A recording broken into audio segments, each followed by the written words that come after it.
Existem alguns testes que você pode fazer para descobrir qual é o seu olho dominante. Esses testes são simples e rápidos de se fazer. O mais simples deles é, por exemplo, a gente fazer um pequeno buraco com as mãos, com as duas mãos aqui, e tentar, aí com os dois olhos abertos, a gente focalizar um objeto. Por exemplo, eu vou tentar focalizar a lente da câmera.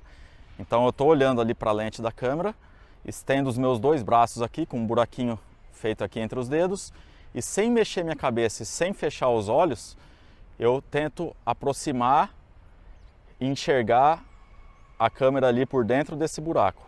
E daí, o que eu faço? Eu começo a aproximar as minhas duas mãos do meu rosto sem eu perder esse objeto de vista. Então, se eu chegar aqui até o meu rosto, a mão, o buraquinho aqui, ele sempre vai se aproximar do lado do meu olho dominante, que no meu caso é o meu olho esquerdo. E se em algum momento eu tentar trazer a imagem para o meu olho direito, por exemplo, aqui a imagem sumiu. Daí aqui quando chega pertinho eu consigo ver de novo, mas em algum momento ela some. Então sempre quando eu consigo trazer e sem perder o objeto de vista, que pode ser um ponto, pode ser uma bola de tênis a uma certa distância, eu sempre vou acabar aproximando a mão do lado do meu olho dominante.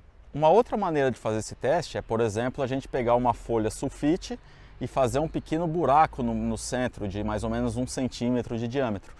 E daí a gente faz o teste da mesma maneira. A gente estende os dois braços, focaliza um objeto, coloca ali na direção, tenta enxergar o objeto pelo buraco e vai aproximando no nosso olho. Esse buraco ele vai se aproximar do lado do nosso olho dominante. Então pode ser o olho direito ou pode ser o olho esquerdo. Uma outra maneira é eu conseguir focalizar o objeto por dentro do buraco, por exemplo, com as duas mãos, e daí alguma pessoa vir e tampar, sem eu me mexer, ela tampar o meu olho direito e tampar o meu olho esquerdo. E ver se eu estou enxergando com o olho direito ou se eu estou enxergando com o olho esquerdo. Então são maneiras que a gente tem, maneiras fáceis de conseguir focalizar. Se a gente tentar colocar o objeto na frente ali também, do nosso alvo, um olho ele vai estar na frente do objeto e com o outro olho ele vai desviar um pouquinho. Então o olho que fica na frente aqui também é o nosso olho dominante.